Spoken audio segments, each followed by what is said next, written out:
and welcome back to Solo Board Gaming presents Rome Inc. From Augustus to Diocletian, a solitaire game by Philip Jelly.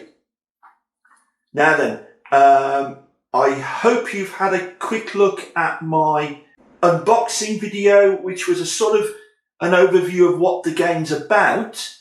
And I must be clear, it'll be some while yet before I actually post a video on a playthrough, fully how to play the game, that kind of thing.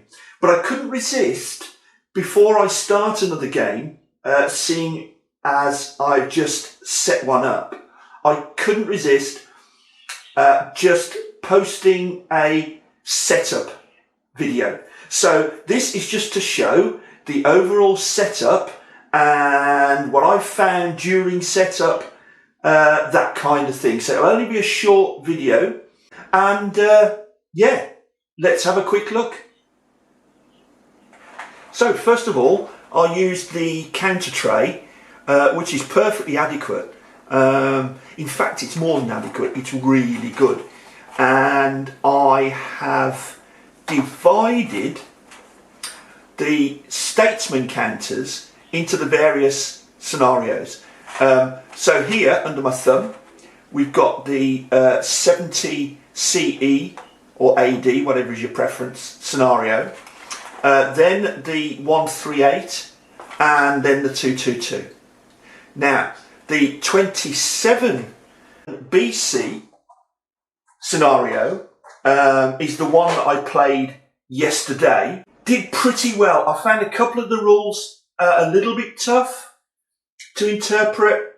That's fair to say, but I got there. However, I lost the game on turn 7, but we'll explain that in a later video. So I'm not going on to the next scenario yet because I learned a lot doing that first playthrough.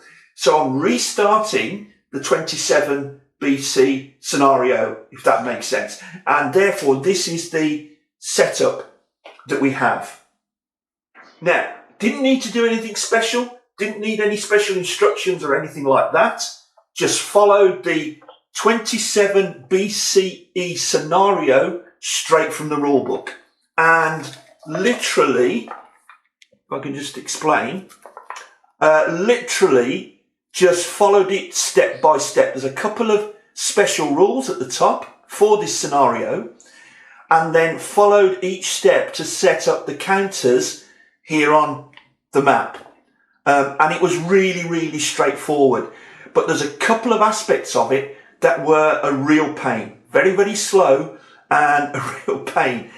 Then I thought, and certainly on the second setup, then I thought, well, hang on. If I play this scenario well, according to the rules, it's going to take me some 3 or 4 hours. So maybe 45 minutes, because it's fully that, 45 minutes setting up isn't really all that much to ask.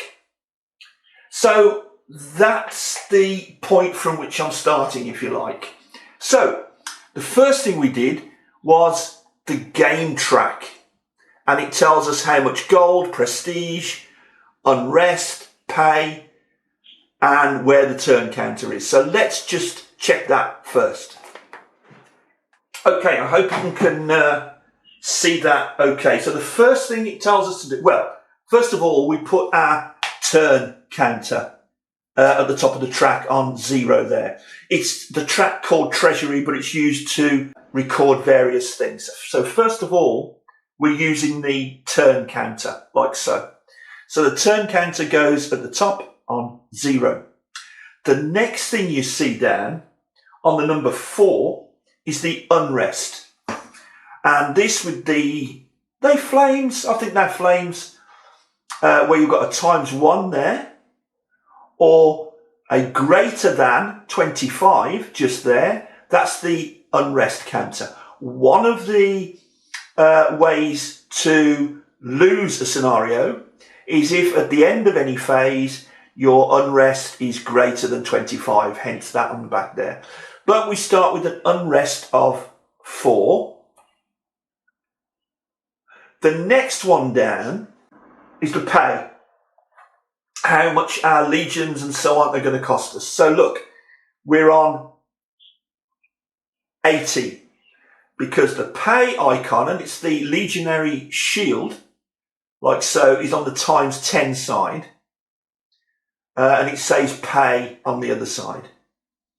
So it's times 10. Put it on the 8 marker, and therefore our starting pay is 80. In the rules, it actually says 79, but Philip Jelly, who supports the game really, really well on BGG, has agreed when it was brought up that that is a misprint, that the pay, when you add it all up, should be 80. So there we are. It's not 79, it's 80. Then it's our treasury, and it's on the 10 box, and we're using the treasury counter times 10, and on the other side, it's plus 250, look, that one. And there is another counter in the box as well. So times 10, on the 10, that gives us 100 gold in the treasury. And our prestige counter is here, times 1. On the other side, it's minus 1, but times 1, because we start on 25. Simple as that. So there's your record track, if you like, set up to record all the various elements of the game. The next thing, we need a Caesar and we need a consul. Okay, this is one of the things I really love about the game. Now, if you look at the bottom here, we'll have a closer look in a moment. This is the command display, and it's color-coded. For instance, if I choose Pannonia here. Pannonia is coloured black.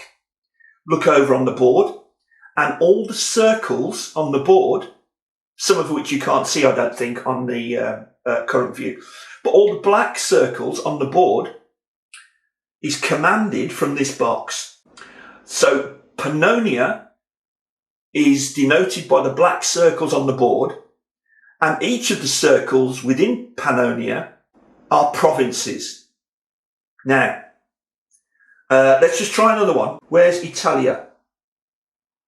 Italia is this pink one, and of course you've got the consul and also Caesar. So Italia is the pink one, entitled prefect. So over to the map, all of the pink circles are in the command area of Italia, and the circles themselves are the different provinces of Italia. We have here this green-brown, khaki colour almost, Africa, and here we are.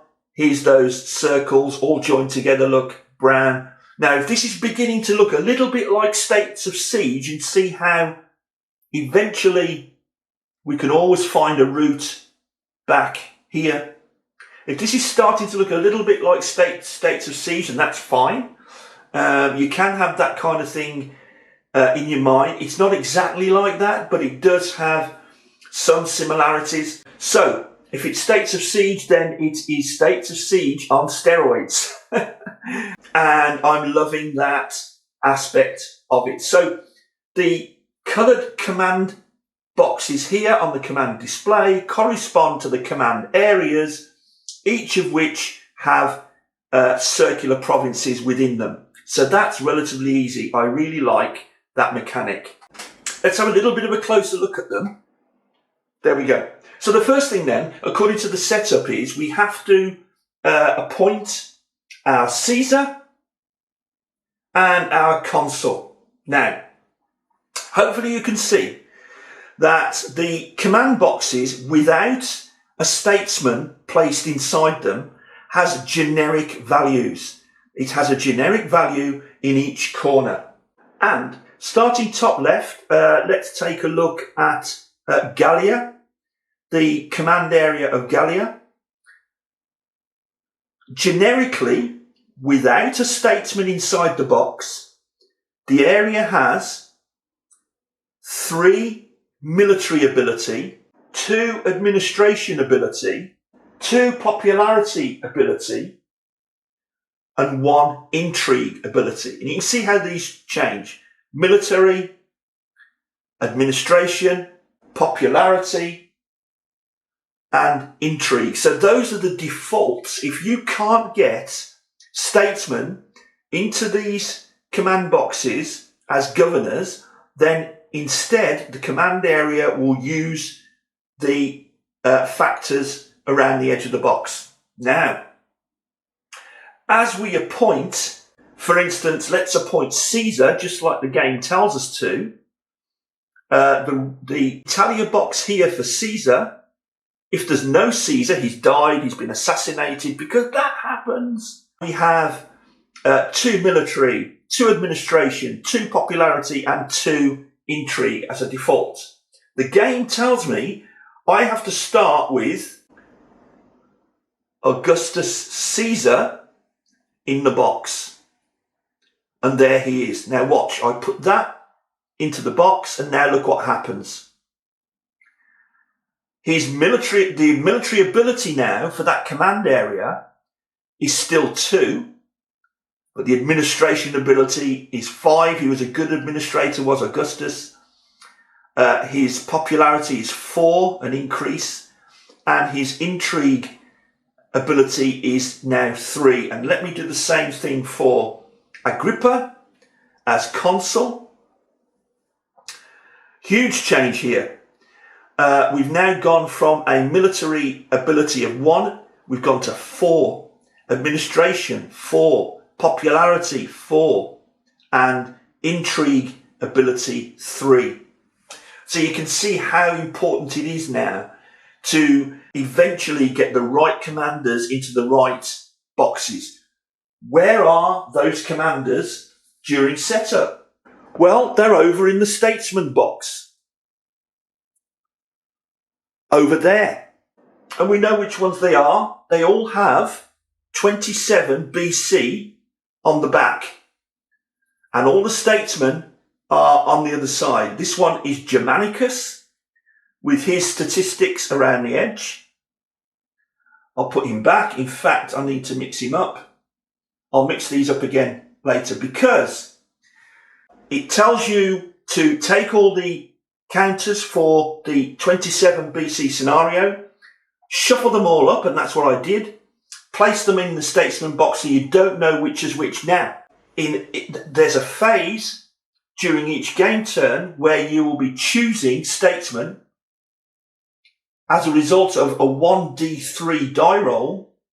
So it can be 1, 2, or 3 statesmen from the box. And you'll be placing them in those on that command display as you see fit, as you need them, or as their special abilities will assist you the most. Also at the top here is the wars box. It tells us which wars to choose from the counter tray. Here are some of the wars left in the counter tray. There they are, that we're not using, for instance. And they're the ones with all those colourful shields. And those are all chosen exactly from the list given in the scenario setup. Now that was awkward for me. That took a long, long time to try and find the correct wars out of all the ones that are available to use in this scenario. And here they are. They're all those counters. There you go. There's, I don't know if you can see that. That's British. And you see the shield there and the sail and its value. So they're all mixed and they'll be taken each turn as a result of a 1d3 die roll and added to the various homelands as we go, as pressure increases on Rome. But that was very difficult to do. It was time consuming. It was enjoyable, mainly I think because I love the art. I love seeing all the different tribal names, the names of the leaders and things like that. But we got there in the end. It was quite time consuming. And then there was also the barracks box, which is down on the bottom right. You can't quite see it now, where it tells you to place a couple of fleets ready for use and some auxilia and one of the legions ready for use. Now, the next thing is a whole list of counters to place in the various provinces all over the board. Now, we're given the list command area by command area, starting with Italia, Britannia, Gallia, Pannonia, Moesia, Pontica, and so on, all the way down to Hispania. And within each, it gives us the exact counters to take out of the box and place on the map and where on the map. So let's have a quick look at that. Okay, for instance, it'll tell us a Praetorian Guard in Rome, and that makes sense as well, doesn't it? It'll tell us where to put insurgent counters or fleets. There's a Praetorian fleet here. There's the Ravenna fleet here, another Praetorian fleet. There are several legions. We've got the 11th Claudia, the 15th Apollinaris.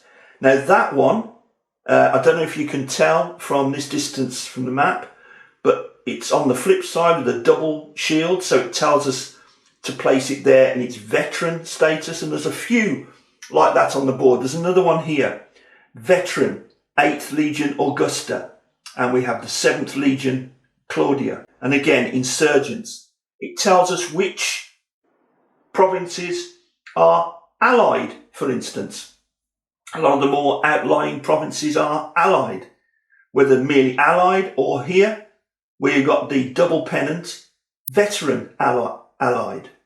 And then around the edges, we have these counters here, which represent barbarians, just the sword on there, look, or looks like just a gladius.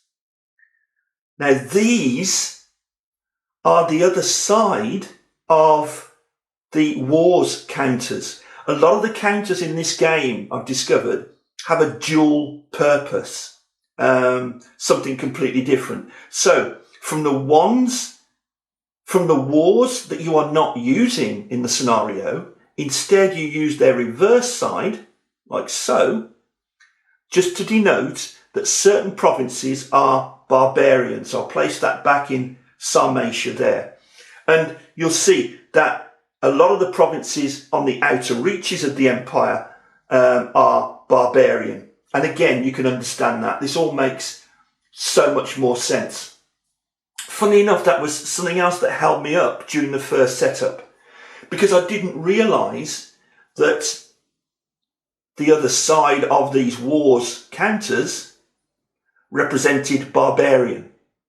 I couldn't find that in the rules. I was looking for a counter that said barbarian, and I thought, when it was a simple case of the wars counters that you're not using in the scenario, you merely turn them over and they are called barbarian counters. So that's how we set the game up. This takes quite a while. I did decide to use the exact historic legions as are listed exactly in the setup.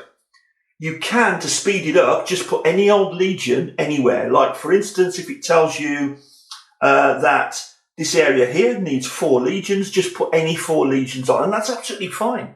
It's not going to affect the way the game plays at all. A lot of us, and certainly this is the way my mind works, I have to have it historically correct if at all possible. In other words, if the game has allowed for that historical reality, I would rather therefore display that historical reality on the map. For me, personally, it makes a far greater narrative. And I'll tell you what, it matches really, really well with Philip Jelly's extensive article in the Rules magazine. His extensive article covering Rome, Inc., the Roman Empire from Augustus to Diocletian, where actually he goes through every aspect of the different eras covered in this game, and it's a weighty tome. And by reading that, and I've now read it all and thoroughly enjoyed it, it was a fantastic part of this whole game is its historical background. By reading that, I finally began to understand why he's made certain rules decisions as he has. Now, having said that, the game rules themselves could do with some designer notes, maybe in each section, just to tell us why certain rules have been applied.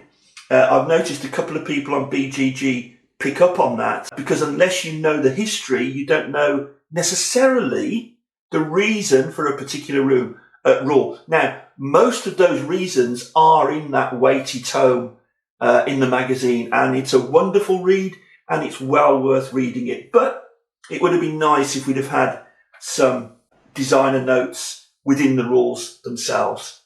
So that's the map set up. I think it looks astonishingly beautiful. You will be playing the whole of Roman imperial history anyway, and it's going to be a real challenge. But you will see history unfolding in front of you. I certainly started to experience that during my first game. I've got a few ideas. I know there was a couple of things I was doing wrong, so I'm glad I've decided to restart this particular scenario. I'll just end just by quoting something from the rule book, in that there's your map, there's your legions, there are the tribes ready to start to encroach upon your empire. There are your barbarian provinces ripe for annexation. You will be expanding, you'll be warring, you'll have to face assassination, there will be death and suicide. So now, once you've set this up, and it takes about a good 45 minutes, but at least the stage is set. The players, in this case the Roman emperors, will parade before you for examination. Do not judge them too harshly, for to paraphrase the ancient admonishment, remember they are mortal. And there you go. Thank you very much for watching. It was a quick video. I couldn't resist just doing this quick setup video, because the actual playthrough demo will be quite a while yet. Hope you've enjoyed it. I did. Very enthusiastic about this. So please like this video if you can. That'd be really great. Please subscribe, because it always helps. And, well, we'll see you again very, very soon. Thanks for watching. Bye-bye.